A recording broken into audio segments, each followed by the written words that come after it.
My deadbeat father told me that I was not his daughter anymore. Now he expects to walk me down the aisle, so I told him that only family is invited.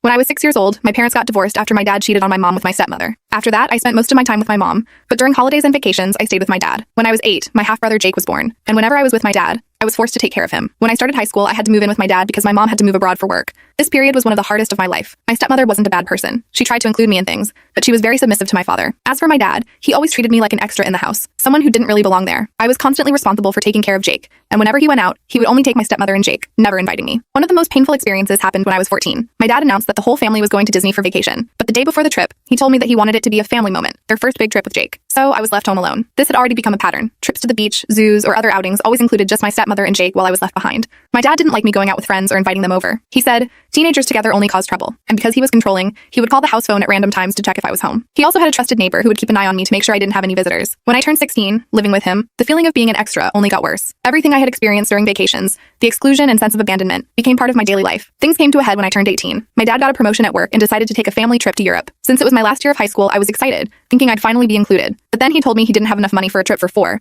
so it would just be to celebrate Jake's 10th birthday. I had to stay home. That's when I snapped. I told him he was being unfair and that he shouldn't have given me false hope. I explained how I'd felt over the past years, and he called me ungrateful and spoiled, saying that I lived with him rent-free. The argument escalated and he kicked me out of the house, saying I was no longer part of the family and not even his daughter. He literally threw me out and tossed my things onto the sidewalk. Luckily, a friend lived nearby, and I stayed at her place that night. The next day, I went back to see if my dad had calmed down, but I found my things still on the sidewalk, and some even in the trash. My stepmother had kindly saved a few items for me and handed them over. After that, my dad never reached out, except to call and yell at me a month later when my mom stopped sending him money for my expenses. A few months later, I got into an engineering program in another state, where I met my now fiancé Mark. He was a senior and we soon connected, realizing we had a lot in common. We started dating, graduated, and now work in the same field, though at different companies. A few months ago, Mark proposed, and I happily said yes. I have social media, but I rarely use it. I've had Instagram for about 6 years, but haven't even posted 10 pictures. I think one of my relatives must have told my dad about the wedding because about a month after I accepted the proposal, he reached out to me through Instagram, saying he was excited to help with the wedding. I was surprised, both that he had messaged me and that he genuinely thought he would walk me down the aisle. I responded saying he wouldn't be walking me down the aisle because my stepfather would, and that the wedding would be small, just for my close family. After that, I blocked him. The only thing I received was a letter delivered by Jake. In the letter, my father expressed how sorry he was.